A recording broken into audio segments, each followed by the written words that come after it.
What's up, everybody, and welcome back to another episode of Blood on the Razor Wire TV, where we bring it to you real and we bring it to you raw. If you haven't already, hit that subscribe button, hit that like button, share the video, make sure you leave a comment, and make sure you say Go Bills. Got a guy on today that I think you guys will find interesting.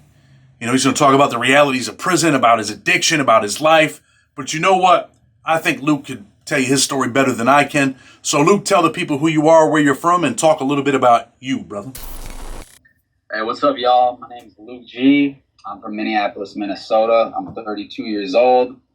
I guess where I'm going to begin, I'm not going to go over my whole life story, obviously. That's kind of irrelevant. I'm going to kind of just start where times that led me to prison began. So I grew up in a very, very affluent suburb in Minnesota, Minnetonka, Minnesota. It's been mentioned in TV shows, et cetera, et cetera. Surprisingly enough, there's a lot of rich kids who sold drugs who didn't need to sell drugs, but they did it because it was cool. Therefore, I looked up to these guys. My family, we weren't poor, but we weren't as rich as these guys. So I always wanted to have what these rich kids had that I grew up with. And, started selling weed, smoking weed like most people, and it escalated and escalated. By the time I was 19 years old, by the time I was 20 years old, this was 2010, I was getting a lot of weed. I mean, I can talk about this now, I'm pretty sure. Yeah, I know, in fact, I know I can. I was getting a lot of weed sent in the mail from out west, and we were doing this very regularly. One of my buddies, who was a family friend, his parents were out of town. This guy I knew who was kind of facilitating these transactions came over to his house. He noticed his parents were out of town, and he said, "Hey, perfect place to send the stuff, right?" We're like, yeah, whatever. Luke, so anyways, I want you to stabilize your camera because you're wiggling all over the place. Oh, sorry, brother. I'll keep it right here. Sorry about that.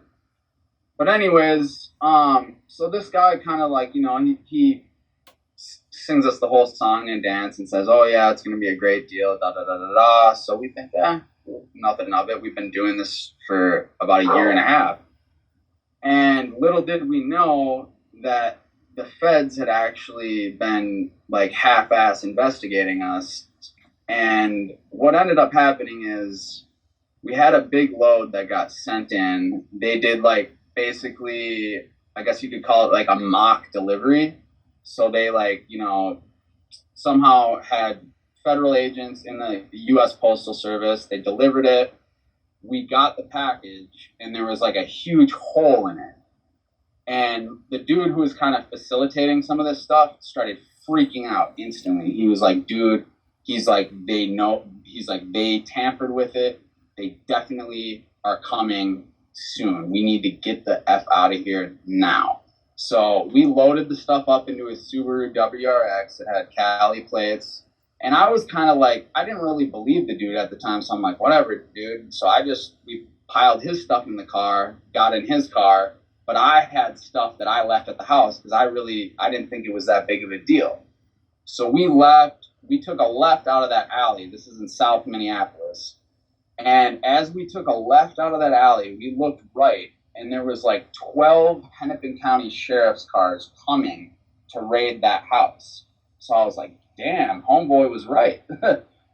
So anyways, we get away, whatever. And obviously the dude stopped messing with me because he probably thinks I'm snitching on him or working with the cops or some shit. So he basically, because I had lost a bunch of, I had five packs at that house that I lost myself. And he gave me the money for them and then never talked to me again. So my buddy's parents, they're very well off. One of them was a psychiatrist, one of them was a lawyer. And their whole reputation got ruined from this drug raid. So basically my family friend, we were no longer family friends. They hated me. And they basically the cops called them and said, "Yeah, we raided some kind of federal task force has been investigating this, and they raided the house." Blah blah blah blah. Didn't hear about it for over a year. Well, I find out later that it was too small for the feds, so they dropped it, but the state of Minnesota picked up the case. I had no felony points on my record at the time.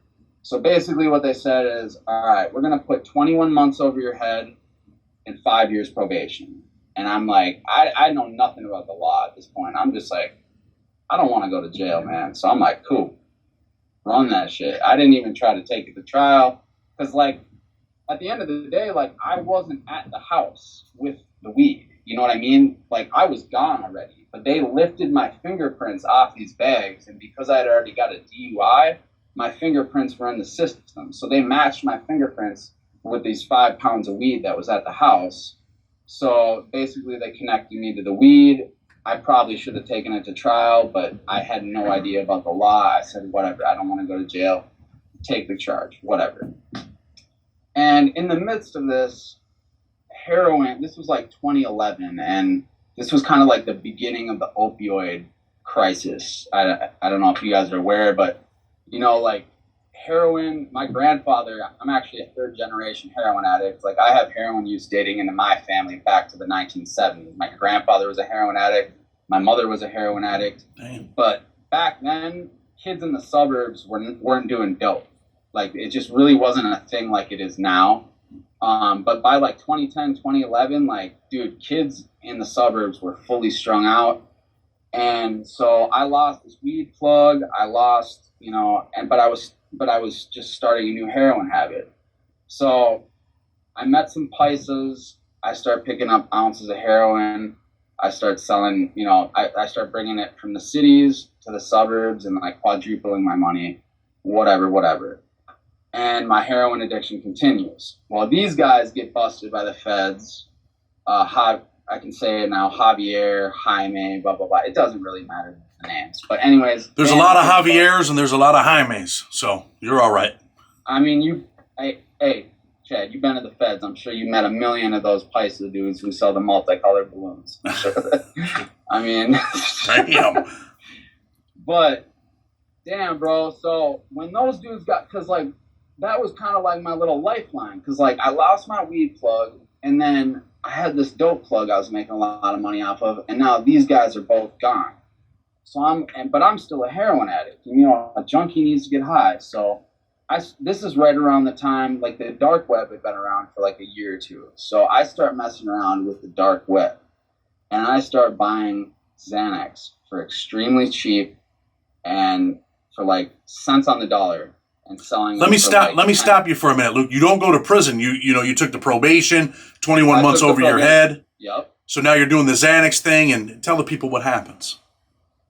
So, like I said, I took that 5 years probation, state probation, right? And I'm still running around like I ain't on probation. You know, I'm like I did some treatment. I kind of like pulled the wool over my PO's eyes. I'm doing good. So she put me on unsupervised probation, but I'm like a daily heroin user, but now I'm getting into this Xanax thing because I can get Xanax for like 50 cents a Xanax bar, and I can sell them for like $8 a Xanax bar. So I'm making a lot of money off that, and I do that for about, I want to say like roughly like 19 to 20 months, something like that. And basically what ended up happening was, so I was getting the stuff mailed, just like the weed. Like, I don't know what it is about me and the United States Postal Service, but I can't get enough of it, you know? And I was doing the same with the Xanax. And basically what happened with that was the same thing with the weed. They tried to do a mock delivery. But at this point, I'm a little more seasoned up on game, so I'm like, okay, so like we had lookouts in the neighborhood and shit before the package got delivered, and we basically figured out that people were watching me. So I pretty much kind of go into panic mode. I get all my shit, and I go to my mom's house. Now, my mom's house was not on record with probation. It was not on the record with anything legal. She doesn't even have the same last name as me.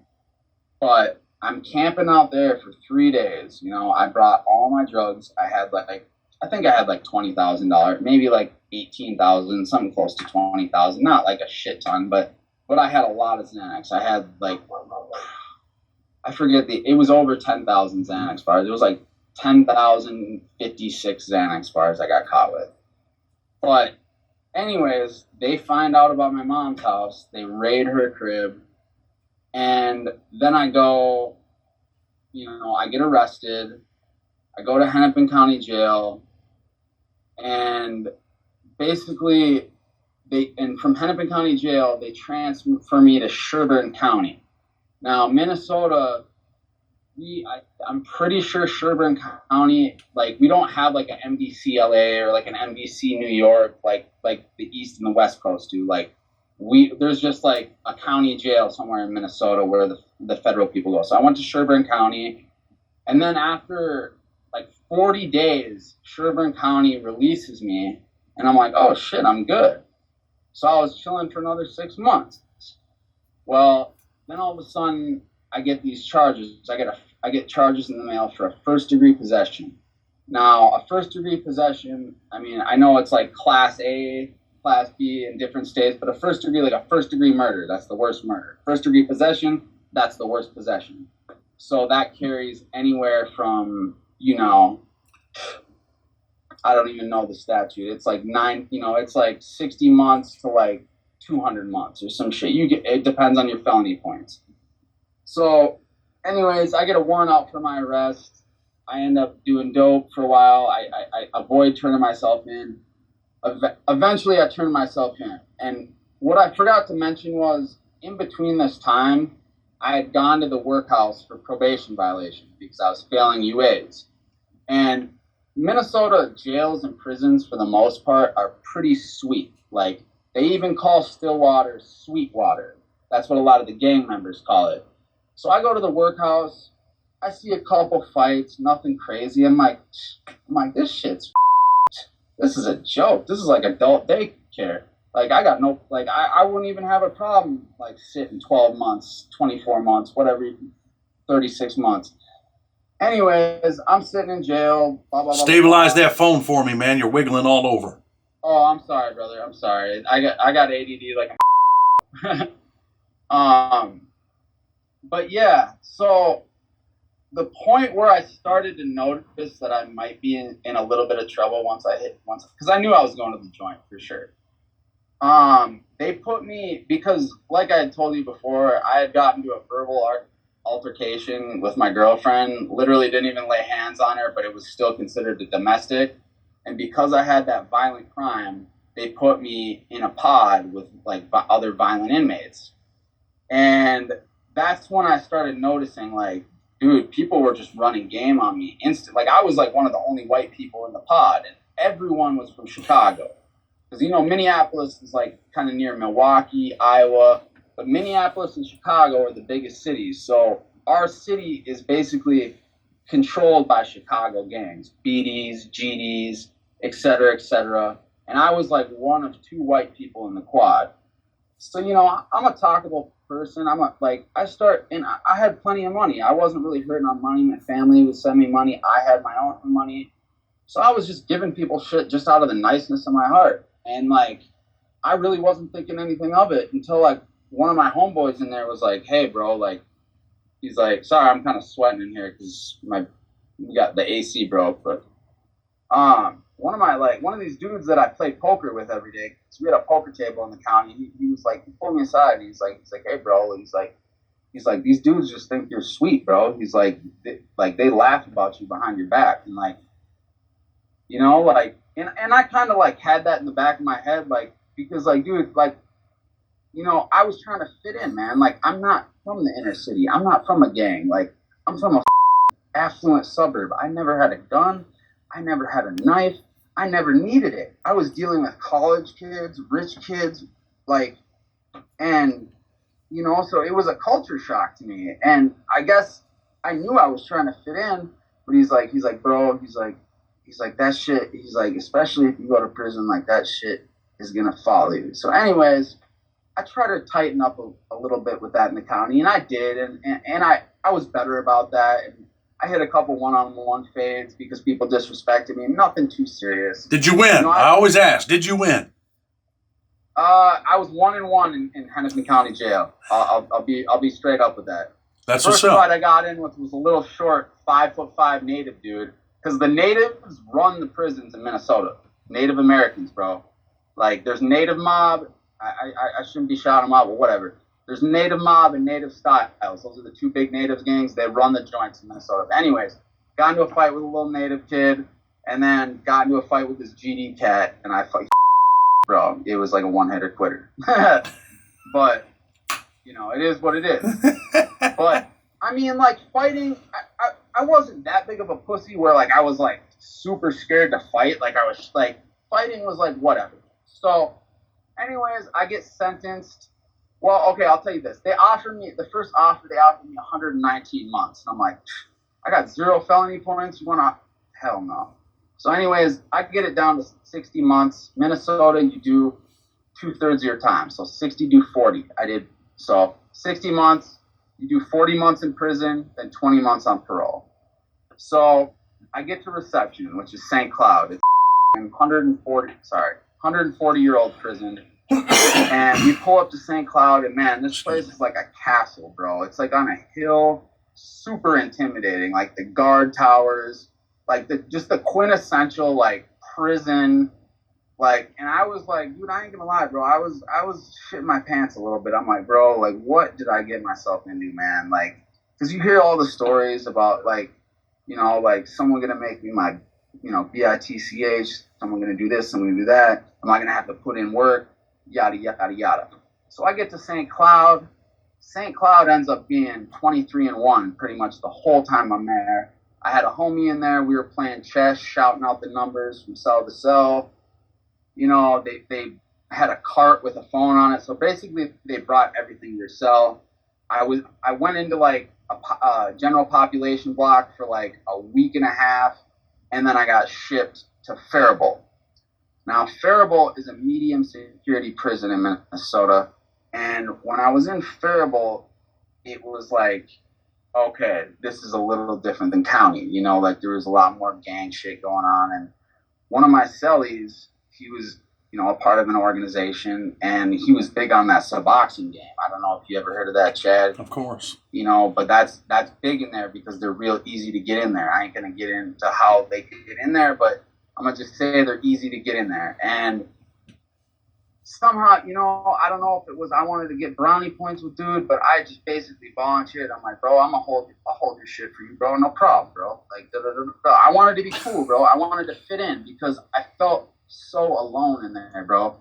And I'm not gonna, because and I'm not trying to like bring race into this shit, but like as a white male, especially from where I come from, like in society, you're Gucci, but in jail, dirt, bro. You're a victim. You're looked at as a pussy. Like you got to earn your respect twice as hard as anyone else. So like and my insecurity, I was doing anything to just impress people. So I was holding on to this dude's Suboxone, and I was helping him do it or whatever. Eventually, the gang task force within Faribault catches on. I get caught with these Suboxone. So it becomes a big deal. Like, they're talking about charging me with a new charge, and they put me in the hole. I sat in the hole for like a month. And then they shipped me to Stillwater. Stillwater, in Minnesota, we have 2 maximum security prisons. We have Stillwater and Oak Park Heights. Oak Park Heights is where Derek Chauvin was when he was awaiting trial. It's an underground prison. It's for a lot of psych people, violent people, assault on officers. The worst of the worst go to Oak Park, and also the worst of the worst go to Stillwater. And then there's Rush City, which is like a step below Stillwater. It's pretty bad, but Stillwater is pretty much the worst GP you're gonna get. So you're walking into this maximum security prison. How old are you at the time? When I got to Stillwater, I was 23 years old. Were you scared knowing that, damn, I'm going to Stillwater now? Bro, I was terrified because you know how jail is. We ain't got cell phones. We ain't got shit to do. We talk and sit and talk. And we hear all these stories. And a dude had actually just killed a CO like a year, but you could look this up in the news. Like, he had just killed a CO like a year before, and like I was hearing shit like officers were inmates, like crazy shit, bro. Like, I was hearing all sorts of shit, and I'm like, damn, man. I was like, I'm ready to go to prison, man, especially Stillwater. God damn. You know what I mean? Like, I'm just being real, bro. Like, I ain't, like, first thing in my mind is like, dude, I ain't built for this shit. You know? So I pull up to Stillwater, man, and Stillwater is also, just like St. Cloud, it's one of the oldest prisons in Minnesota. It's got an intimidating look. It's got that castle look to it, you know? And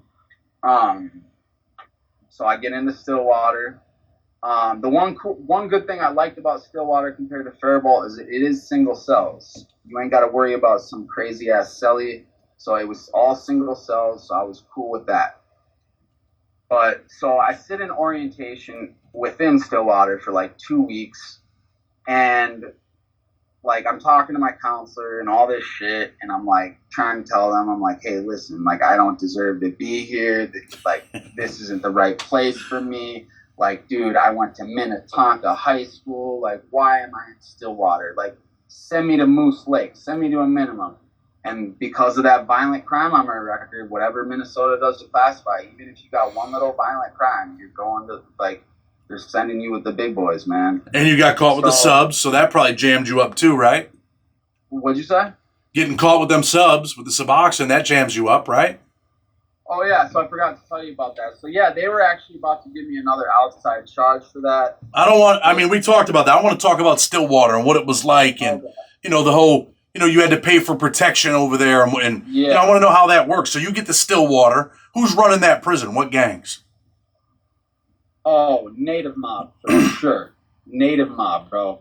And, like, dude, bro, some of these native dudes, bro, they're like tree trunks. They're huge, bro. And, like, they're just, you know, it's really hard to explain, bro. They just don't have they don't have regard for shit. Their extortion game is on full. A lot of weak white dudes who are lone wolves in there are getting extorted in there, bro, because the bottom line is in Stillwater, it's kind of like Minnesota is kind of similar to California. Like, it's like whites, blacks, but there's native mob, native styles, but, you know, and then there's factions within the blacks, but like primarily the whites stick together. It's like Asa True and PMB, which is Prison Motorcycle Brotherhood. Those are the two biggest white gangs in Minnesota prison. Are the white dudes taking advantage of there just because they're white? Are they taking advantage of their own? No, I mean, are these other native groups, native mob, like, yo, them white dudes, they got money, we're about to press these dudes? Well, the lone wolves. And that's what I'm saying is like the whites aren't, like, it ain't like Cali where the whites are going to just automatically accept you. Like, you got to kind of like make that choice. And they're kind of going to put it on you like, what are you going to do for us type shit.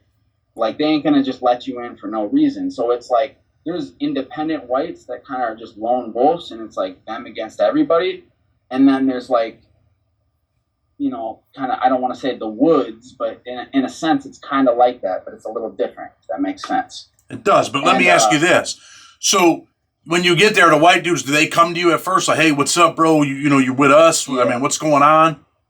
Yeah, they did. And by the time I got to Stillwater, I only had like 18 months left. So I was just like, no, bro, I ain't trying to join no gang. I ain't trying to do that shit. So I kind of brushed them off at first.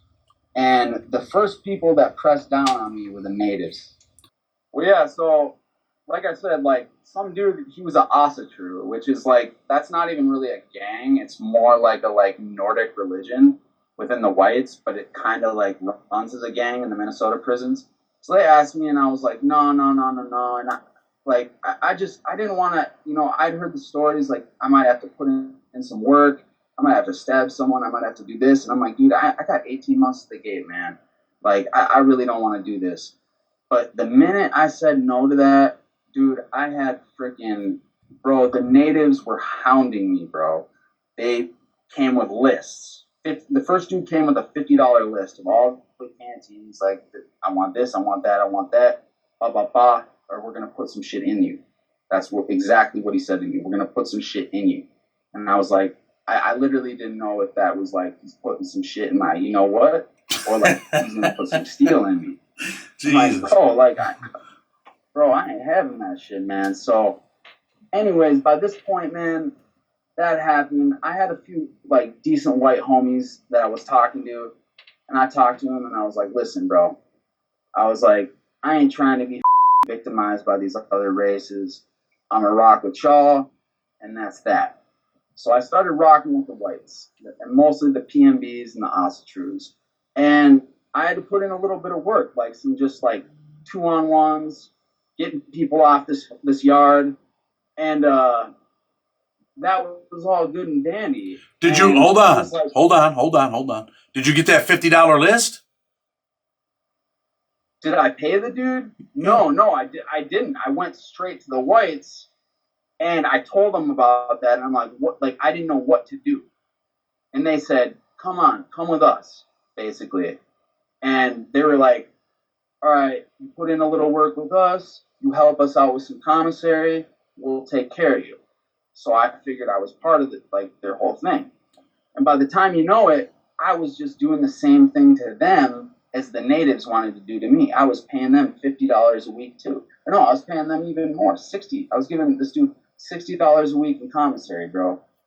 And who was the dude you were giving the commissary to? Like a white gang leader? Yeah, he was like the dude who had the keys to this one block we were on. Like there was like, there was 4 different blocks in the area I was in. And I don't know if he had the keys, but he was like, so it basically went from that guy, and I was giving him $60 a week, and he said, you might have to put in a little bit of work, but you're not going to have to stab anyone. And so I kept giving him, $60 a week, $60 a week, and then when there, what was it? So what happened? There was some dude who came on the yard. He was on the news. He was some like high profile like chomo. Like they knew he was like in because they kind of do like a orientation before you get into the general population. They knew he was there, and they knew they wanted to get rid of him. And basically they were saying like I needed to get rid of this dude, and I only had like 5 or 6 months left. And finally I was just like, you know what, dude, what do I gotta pay you guys to not have to do this shit? And I just straight up, I'm not gonna lie, Chad, like I'd love to tell you that I was some warrior and I put in work and I put that steel in them and shit, but bro, I sent a Western Union, bro. I had to send thousands of dollars to not have to do this. And I don't even know if this was really legit. I honestly... Hold on, let me stop you. So you sent thousands of dollars. How much? 2,000, 1,000, 1,500? What do you have to send? My family sent 1,500 to this dude who was running the unit. And I honestly don't know if they were just running game on me. I'm sure I honestly think they were. I was green as shit, bro. And I still am green, dude. I'm not a hardened convict by any means, and I've never pretended to, did I have to blend into my environment and kind of like act a little part that I wasn't? Yeah, of course I did. Am I gonna back down from a fight? No. But when it comes to weapons and crazy shit like that, bro, I wasn't willing to like catch a life sentence or even catch another 5 years. Like I was just trying to get out of there, bro. Listen, man, listen to me. You're keeping it real. This is prison, and these are the things that happen, right? That's like some dirty white boy shit, I guess. But hey, honestly, bro, like I had it lucky, dude. When I was in there, bro, there were white dudes similar to me, but who didn't have family support, who were getting sexually assaulted by other races. I don't want you to go into details about this. I'm sorry about that. I'm just gonna let that be known. And like, so I'm not trying to paint myself as a victim. Like I got out of there very bro. And yes, Minnesota prisons for the most part are sweet, but it's just like any other state. when you hit a maximum security prison is a maximum security prison, man. And it just was what it was. And I'm lucky I got out alive, bro. Like, for real. Like, I'm the first person in my family who's been to prison. Like, I don't come from a family of criminal, well, except my grandfather was a heroin addict and my mother. But I mean, even them, they never went to prison. They never really went to jail. Like, so it was just like, I didn't have anyone to like give me advice or like tell me, yo, this is how you do time. Like, I had to like basically just figure it out on my own, you know? And do you feel like that changed you where you're like, man, I ain't never going back no matter what? Yeah, bro, for real, it did. It really did, man. And it wasn't just that too. It was I had an ordeal where, you know, back in my selling days where I mostly, like I told you, mostly dealt with kids from the suburbs, but I started venturing out and hooking up people from the hood in Minneapolis. And I actually got robbed and I got stomped out by 7 people and they broke my femur. That's the biggest bone in your body. Yeah. It was the most traumatic event I've ever went through in my life. I got PTSD from that. I'll never be able to walk the same again. Just the shit that happened in prison, just the shit I saw a dude get hit. Like, I literally saw a dude get hit with a lock and a sock right in front of my cell, and just he kept hitting him.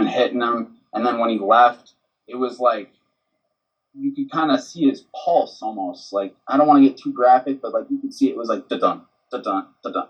And like just shit like that, and just, you know, just so many things like that I'm sure you've seen, and like anyone who's been in a maximum security prison has seen. It's just, it makes you think differently, and it puts your head on a swivel, man. Like, my head is steady been on a swivel, and I got out in 2015, bro.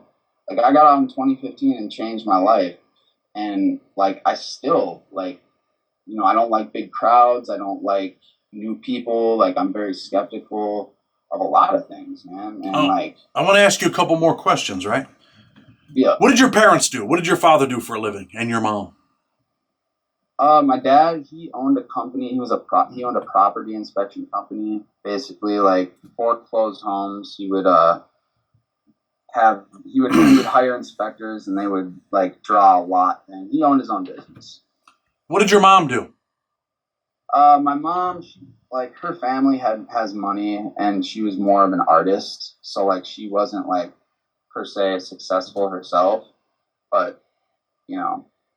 And you know what? Yeah. I ask you that because you talked about, you know, affluent neighborhood, people got money, you know, white kid from the suburbs. And, you know, I see it all the time, even where I live, right? Like, these kids come from good families, they got money, but they want to be cool. They want to sell drugs, and they think that's cool. But really, at the end of the day, you know, the kids that are about something are probably looking at you like you're an idiot. You think? Right. And looking back on it, like, so when I started doing heroin back in like 2011, I would have to like go to the hood and like either meet up with these paisas, or I'd have to meet up with, like, you know, black gangs like GDs, BDs, whoever, doesn't matter. But like, I would like, in my own sick head, I would be like, damn, like, I'm one of them, like, they're accepting me. But like, dude, not at all. Like, they think you're a sucker to them. Like, you are a complete, like, they have no respect for a customer. Like, you are just, you're a mark, basically. And like, I didn't realize that until way later. I thought it was cool. And that's what these kids need to learn is like, dude, none of this shit is cool, man. Because at the end of the day, like, you're going to end up taking the fall for someone. And then that person is going to end up taking the fall for someone. And it's just a never ending cycle. You're going to go down no matter what. Like, let me ask you this. What are you doing now with your life? You got a job? What type of work are you doing? I'm a landscaper. Well, I build paver patios, like brick patios, retaining walls, rock walls. I've been doing that off and on for the last 12 years. Like I said, I'm 32. I've been basically doing it since I was 18. And my girlfriend works in a drug rehab center. You know, she's in recovery. She's been clean for 4 years. We go to AA meetings. We're involved in recovery. We're involved in the church. And we try to do as good as we can, you know. I did have a relapse last winter, so I'm only like 6 months sober. But before that, I had all years. So, it's a struggle. I'm not going to say every day is easy, but like the person I am now is like 180% difference from 2010, 2011, 2012. And that's pretty much it, man. You just got to keep chasing success, man. I mean, you've been home for a long time, so thank God you're not back in prison. You relapse, Right. but you know what, man? What matters is that when you get knocked down, you get back up, you put one foot forward, you take one day at a time, man. And I want to see you do good things and stay sober, bro, and definitely stay out of prison. It's not the place for you. It's not the place for anybody, man. I don't care if you're white from the suburbs, if you're black from the hood. It's definitely not the place to be, right?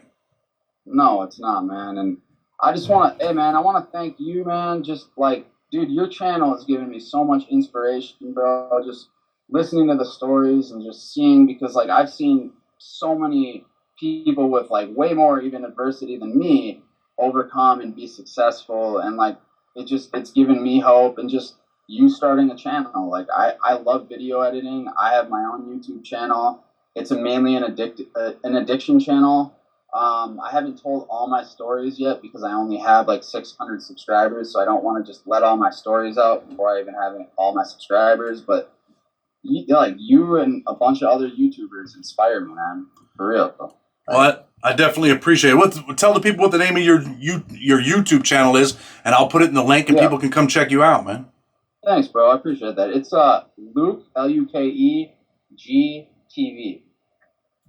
All spaces, Luke GTV. So you guys heard it from Luke, man. Go check him out. Luke, I'm going to put that in the link, man. You guys can check him out. He talks about rehabilitation, addiction struggles, and his experiences. But look, man, I'm going to get ready to close the show and just tell you that I appreciate you, too, coming on here. Because you know what? Your perspective is what people need to hear. Your perspective is, I know this. I'm not a white kid from the suburbs, but I know this. I know how this works. And, some people don't really realize it, but that's what it is. Kids want to be cool. You think you're being accepted. You get to prison. You're like, I got you, bro. Because you want to be in the in crowd. You want to make sure you're protected. And you know what? That's some of the biggest mistakes you could ever make. So this shit ain't for you. The stuff ain't for you guys, man. It ain't for anyone. Even if you're built like that, bro. It like being apart from your loved ones, your family, and what's going on in society. And just even if let's say you do get out, you're going to be extremely damaged. You're going to be behind, and you're going to have PTSD. You're going to have social problems. It's going to be a lose-lose no matter what. No matter how tough you are, no matter what, no matter how weak you are or tough, it's a lose-lose situation, man. It's never a win-win, for real. So I'm going to close the show, Luke. I appreciate you again coming on, man. Hopefully people go check out your channel. I appreciate you. Until tomorrow, Blood on the Razor Wire TV with respect.